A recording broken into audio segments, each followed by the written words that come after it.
The year was 1997, and the Kiwanis Club of Bradenton was celebrating the 75th year of service to the community with a birthday party. At that time, I had the honor of introducing Ed Price as our moderator and speaker.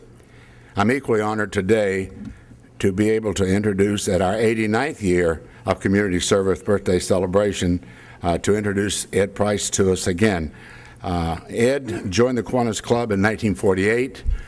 Some of you were not born then, probably, I'm not sure. He served as a club president in 1955. Ed's past accomplishments are way more than we have time to stand here and tell you about today. He served as a state senator from 1958 through 1966 and was the executive vice president of Tropicana. Senator Price is credited with providing strong leadership in the public and private organizations that impacted the growth of agriculture here in Manatee County and the state of Florida. He made significant contributions to Florida's agricultural economy through the service to agriculture research and education. Ed has received many, many awards, again, too many to mention, but I would like to share with you a few. He was a distinguished citizen, named Distinguished Citizen here in Manatee County. He was inducted to the State Agricultural Hall of Fame. Senator Price, if you would come up and join me, I'd like, hold your applause for just a second, because there's one more honor that this club would like to bestow upon him today as our guest. The Hickson Fellowship Award is named in honor of George F. Hickson, the first president of Kiwanis International. This is the highest award that Kiwanis bestows on members for outstanding contributions. The Hickson Award symbolizes the generosity and dedication of those who have given of their time and resources to their community to make it a better place for everyone. At this time, I'm humbled, Ed, to award you with a George F. Hickson, a plaque here. And if you will allow me, I would like to present you with the medallion.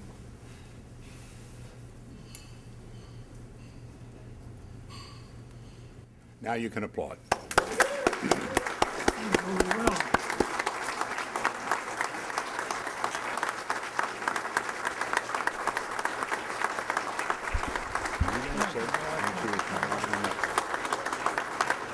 Mr. President. You may take it for you right here. Mr. President and fellow Kiwanians and guests, that's totally unexpected, and I'm deeply honored, and I deeply appreciate the presentation of what Bob and the club. When Brenda wrote me a note and said that several of us would be asked to make a few remarks, that's what I plan to do, make a few short remarks. But I'm really happy to be here at my club, and I wish that some of those that are long gone were here to join with me. As Bob said, back in 1948, I just returned from World War II, and I was out managing a gladiola farm in Terracea, and a good friend of high school and college days, Joe Bill Rude, came out and said, Ed, I'd like for you to come and visit a club that I'm a member of, and I think you would enjoy. And I said, fine. And he took me to the Tea Cozy down on the Manatee River, where the Kiwanis Club was meeting. And I became a member of that club within that week in 1948. That's about, 63 years ago. Yeah, a lot of you were not born then. And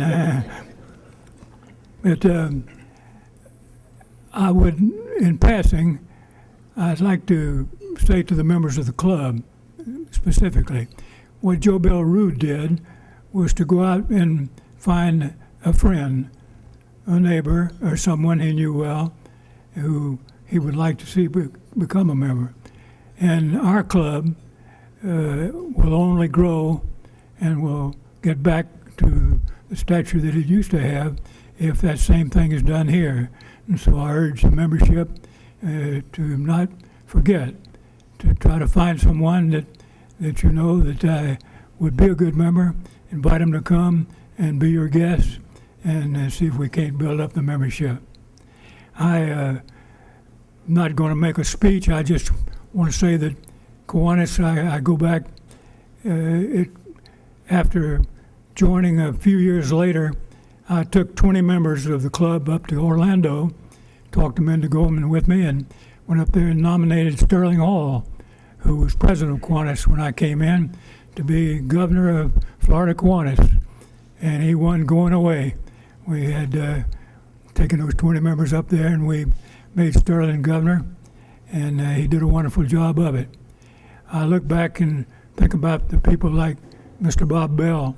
Without, he didn't start the Braden Trail Park by any means, but after it was started, why he kept it going and made a major contribution to this club and to the community by doing what he did for the trailer park, and ultimately, of course, the funds that we put into such things as the Boys Club, and remembering the late Vernon Desir, who talked the club into using some of that money to build the Manatee Civic Center. And then we had so many other places, the Girl Scout hut and whatnot. And thinking back of people that belonged to this club, like Paul Bartley, who Paul made videos of everything that we did and gave me the privilege of being the narrator of that video, and so that we could show it to other people. And we used to have Archie's office down here, Archie Powell, and Archie lived for Kiwanis, and you didn't go in a membership in Kiwanis unless you went through Archie's office, and he conducted business there every Tuesday. And we had so many committees that were so valuable and wonderful and still are. I talked to John Hamner not long ago. He was living with his daughter up the country, and the first thing he wanted to know was how was the scholarship committee getting along at Kiwanis. That was the thing that made his week, was being able to work on the scholarship committee. Our committee structure was tremendous, and although he didn't begin Key Club, but the leadership provided by many, like John Vita, who with the Key Club, to build it into what it is today, a wonderful organization. I think of what we were, and we were different then, and we were an all-male club, and I had the privilege of seeing my granddaughter's aunt, Julie Ross, become a member of the club and become the first woman president of a Kiwanis club anywhere that I knew of. And she did a beautiful job. And I know that if Julie were in town, she would be here today. Kiwanis is it was a catalyst for so many things in this community. People used to say that all the movers and shakers belonged to the Kiwanis Club of Braden. Well, I guess we were the only club, so that was the one they belonged to. It was so nice to see the members of these other clubs here today, and people that have done a good job in their own clubs and for the Kiwanis in Florida. It's meant to me, I enjoyed working on all the committees.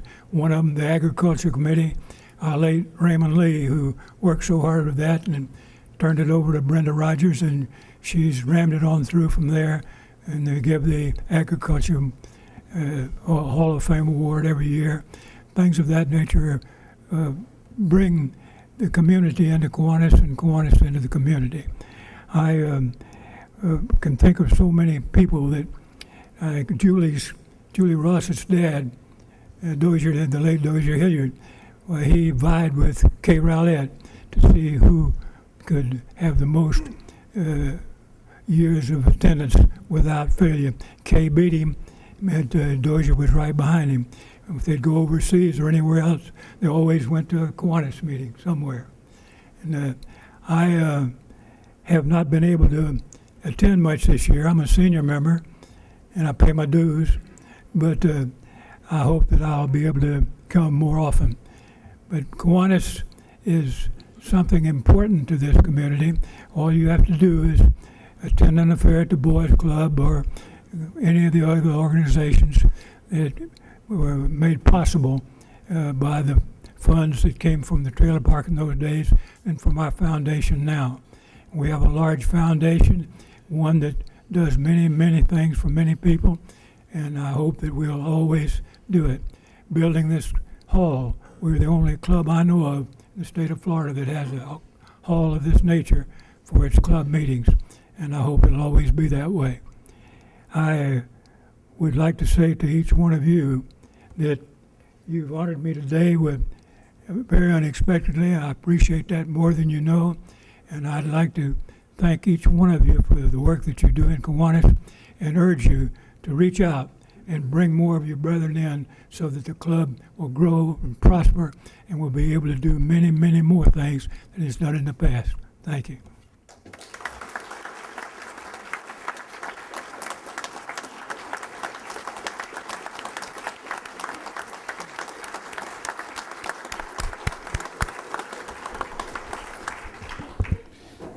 Thank you so much, Senator Price.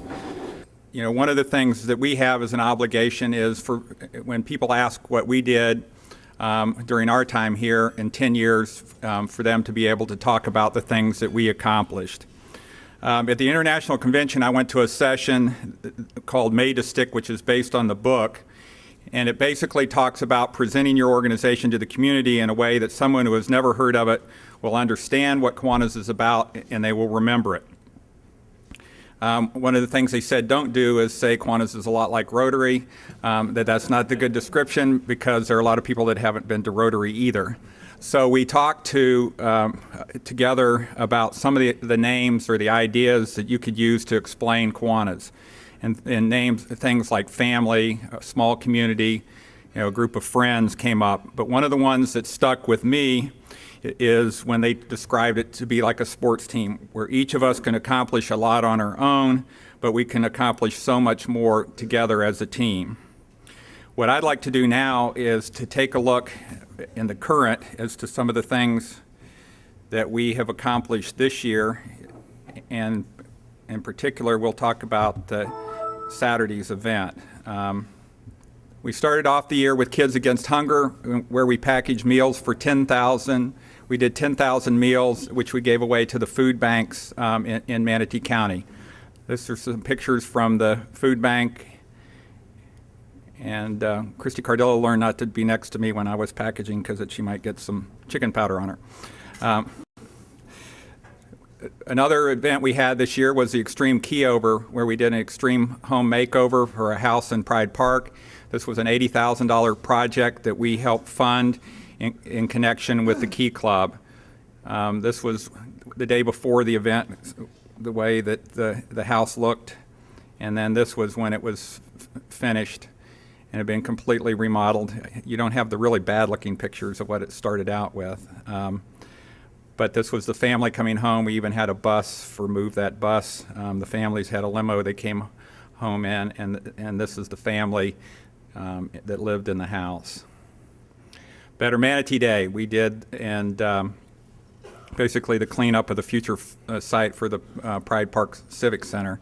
And it has an old nursery there, and we basically cleaned up the site in cooperation with the other Kiwanis clubs. It seems like they always feed us, so Sunrise and North River, so they're feeding us here.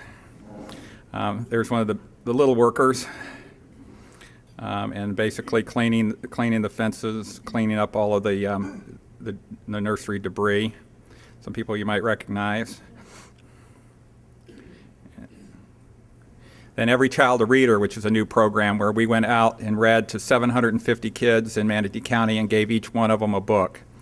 And there's some Kiwanians out reading to the various members. And there's the books, all the kids. Llama, Llama, Red Pajama was one of the books.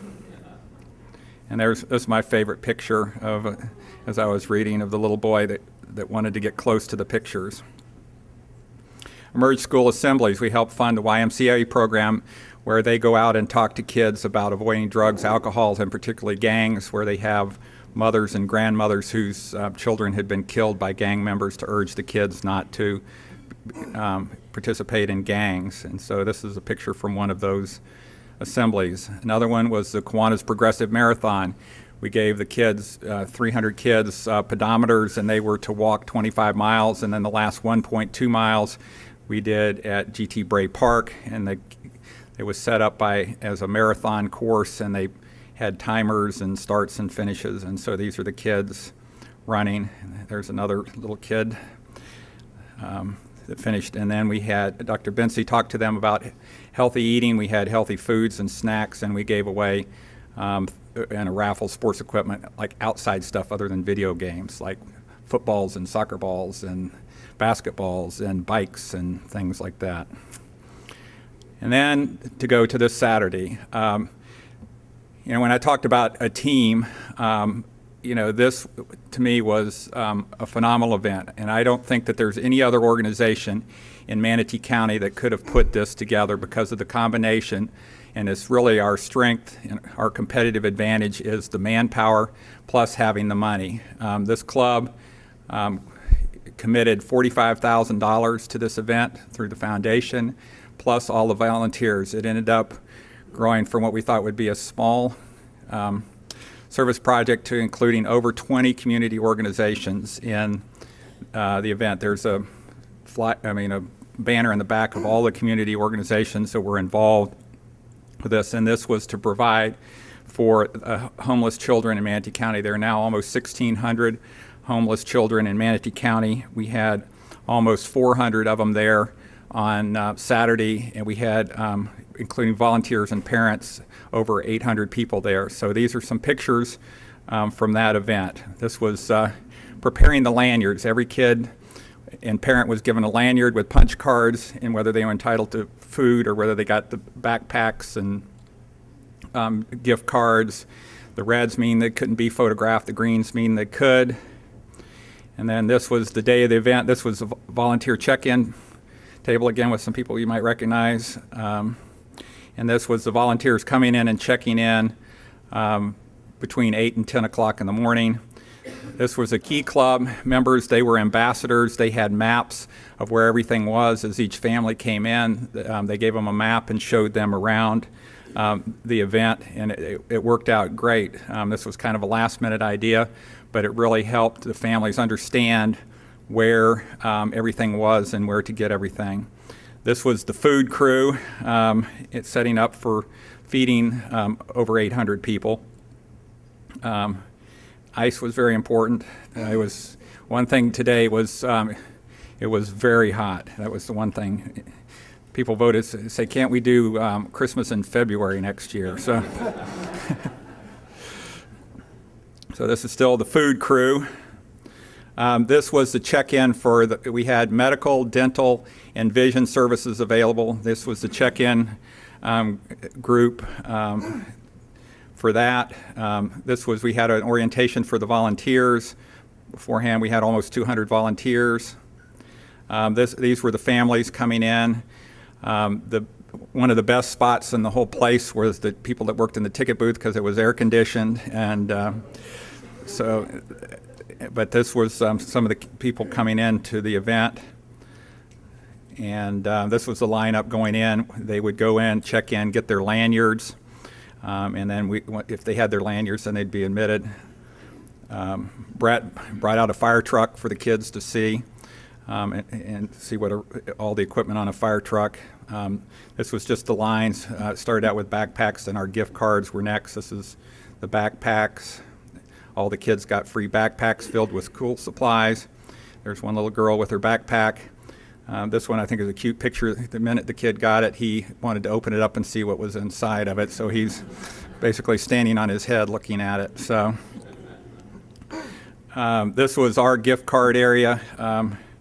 Over here, Donna Seguin is there. These are some of the people coming through the line. There's Ed Stanley giving the little boy a high five here. These were some of the other organizations. They had face painting that one organization gave, so that the kids got their face painted with whatever they wanted. There's Linda Agresta with several of them. And they also had a balloon. They had balloons and balloon tying. We had a DJ that played music, a few Christmas songs thrown in here and there. And then this was one of the big hits, and this was amazing. There were 25 students from MTI that came and gave free haircuts to all of the kids. And they all, so here's some pictures of that. Kids. And this is my favorite one of my favorite ones right there, the little girl. They also gave manicures to the girls that wanted them, painted their fingernails. So these are, yeah, there weren't anybody with frowns on their face that day. Everybody was smiling. This was the food line, people feeding 800 people. It was, there's one kid enjoying his hot dog. And this is in the benches, people enjoying their meal. Key Club also supervised the bounce house. There's some kids enjoying the bounce house. And then this was one of the most fun, maybe not for Dr. McGonigal, but for us. Dr. McGonigal agreed to be in the dunk tank. And so there's, the kids had a great time throwing at the superintendent of schools. So here he is going, gone.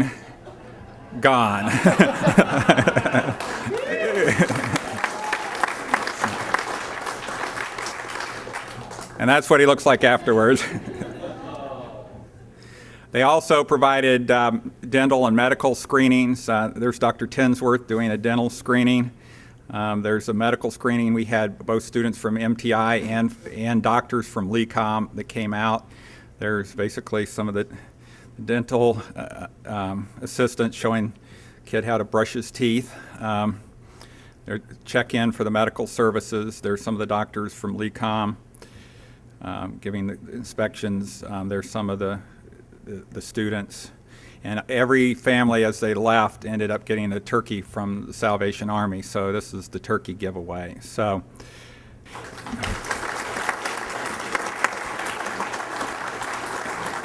And again, if I could have everybody stand that participated in the event, we had great participation from this club. So if you participated in the event, if you would please stand. I'd like to give.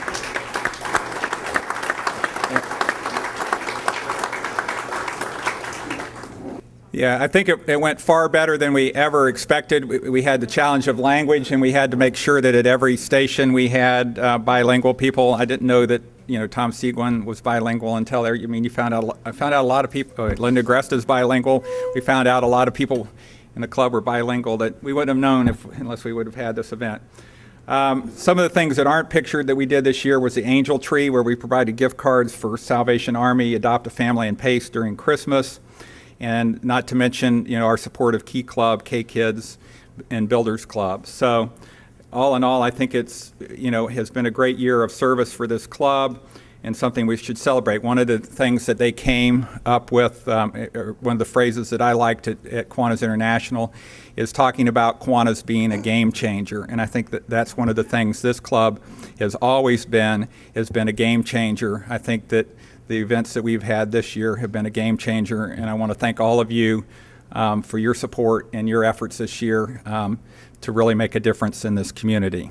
At this time, I'm going to turn it over to Dave Bishop, who will talk a few minutes about the future, and then we'll have Brenda Rogers wrap it up for us. All right. Well, thanks, Tom. I appreciate it. While I'm getting this set up, I just want to, as Senator Price did, acknowledge the person that got you involved in Kiwanis. I like to say the same today. In 2005, I was looking for something to do. I had a 5-year-old son, and I was reintroducing myself back into the community, and I was at a project meeting for a school district project, and the person next to me said, "You know what, you should come over and see what the Kiwanis Club of Bradenton is all about." And I said, sure. So I came to a couple lunches, stood up, waved my hand like most of you have, and I was like, well, that was kind of neat. But the more I have gotten involved in with this club, the more I really realize what a game changer it is. Tom's just showed you a small bit of what the club has done this last year, but over 89 years, this club has made a big difference. But I'd like to say thank you to Mary Cantrell. Thank you. Because if it wasn't for her, I would not be here today. So today, I'm just going to go over a couple things real quick.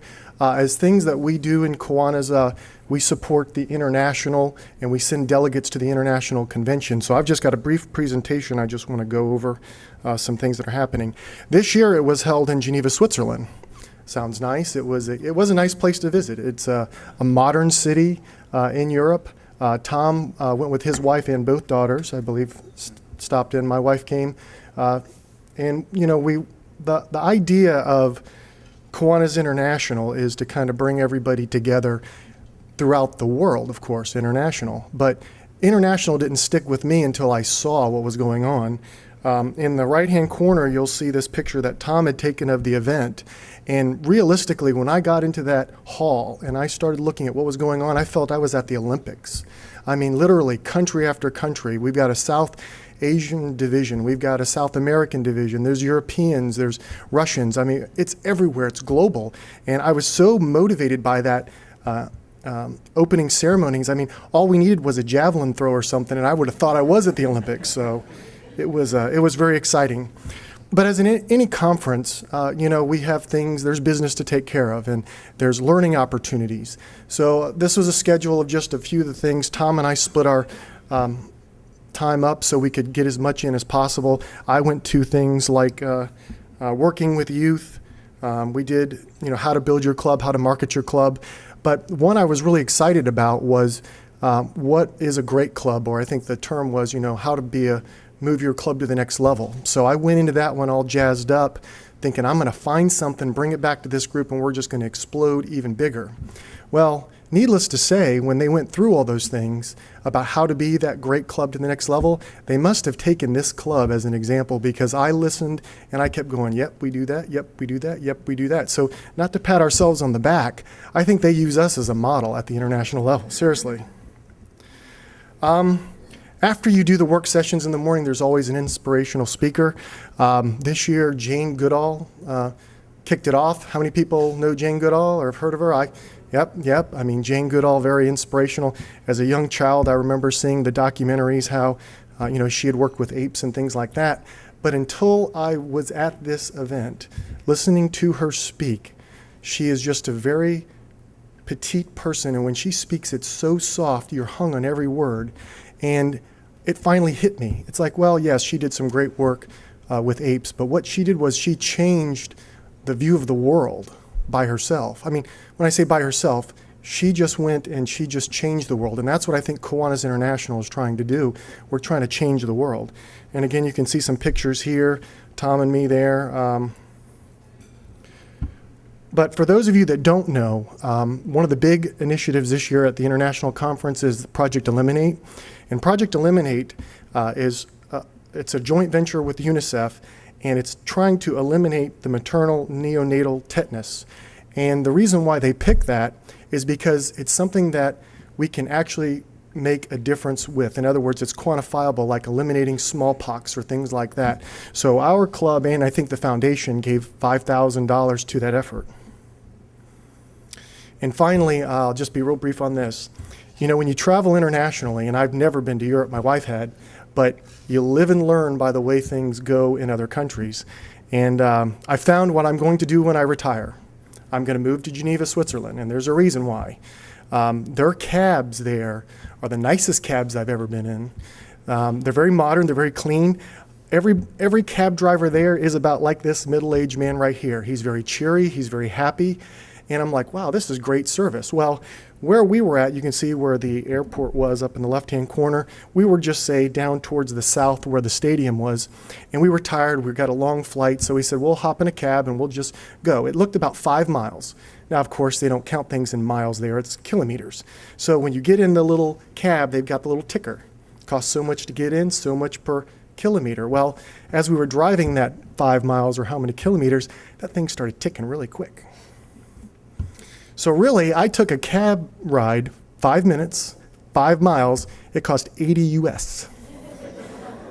Now, I did my math too. I said, well, you know, not every cab driver is going to get that, right? But, you know, even if they give half the taxes, I did a quick calculation. And if you think of this guy, if he does 7 cab rides a day, he's going to make about 72,000 US dollars. So that's where I'm going. And finally, this is just the end. This is kind of fun, the Where's Waldo, and of course, you know, the president and all that, so that was us. But anyway, I thank you for your time, and we'll move on to our next speaker.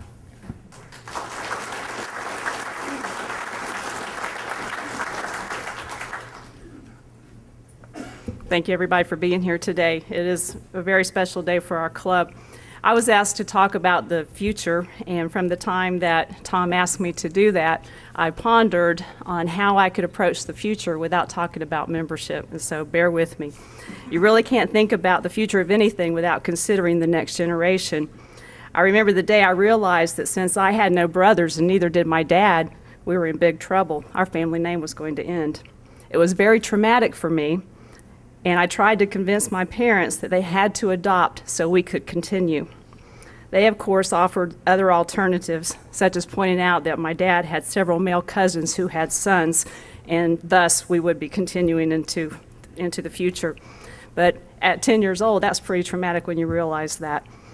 So in preparation for today's meeting, I did what any baby boomer would do. I Googled the future of service clubs. I found out that all over the world, organizations have become alarmed about the future of their organization, their place of worship, and in some communities, the future of their town. I read one article that stated if you don't have a member getting married this summer or having a baby, you need to rethink your membership strategies. I know you don't want to hear another lecture about memberships. We've been focusing on that for several years. But another analogy was that if you've been to more funerals of members than you've seen new members installed, you need to reconsider.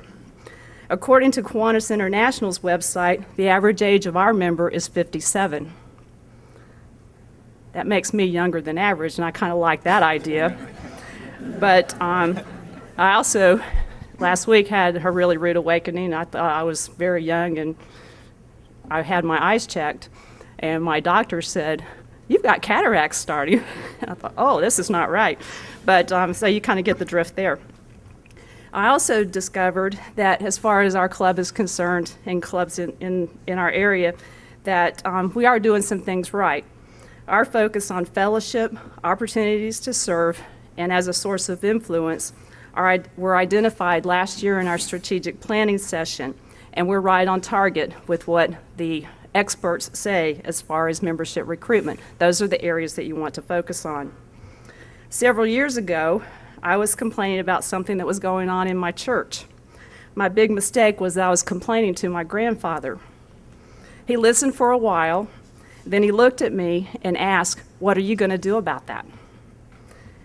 Another faux pas that I made was commenting to my family on a club program that I didn't think was particularly interesting.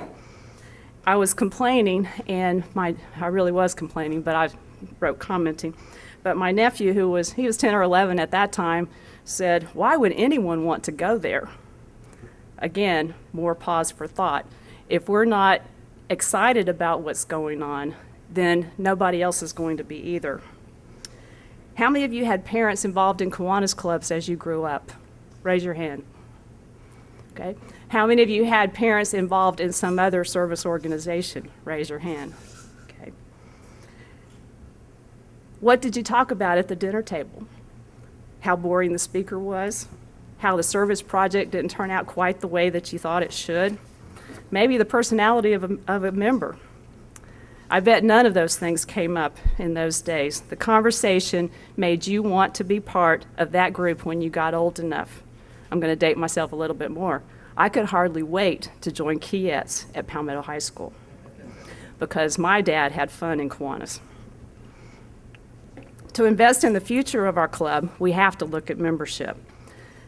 To do that, we have to do service in our community that everyone wants to be a part of.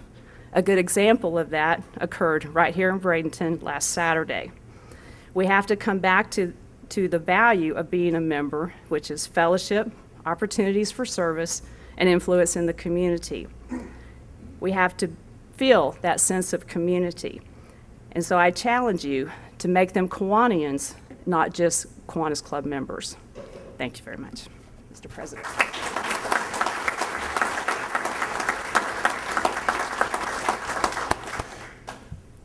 Thank you so much to all of you.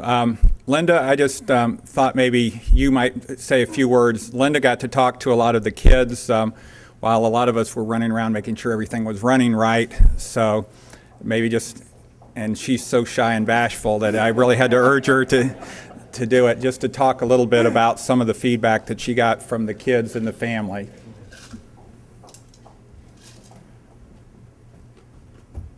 She had a great parking space.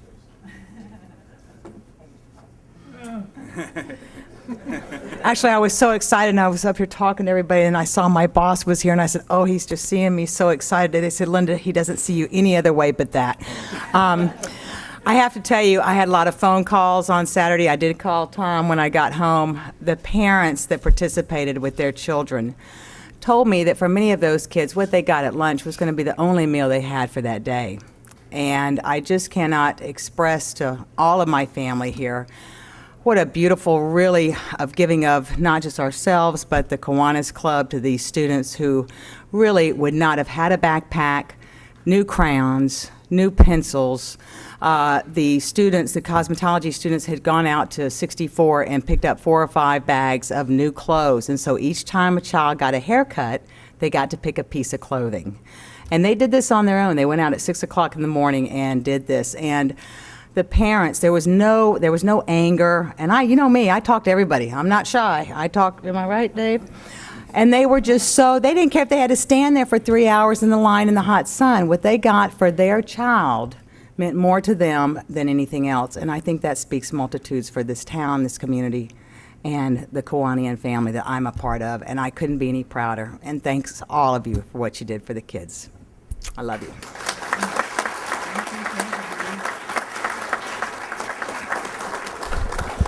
Thank you so much, Linda. Well, happy birthday, everyone. And this is not a celebration just of the past. It is a celebration of the future, and we have so many opportunities to serve in this community, and I think that the best years of this club are ahead of us. If there's nothing further, we are adjourned. Thank you.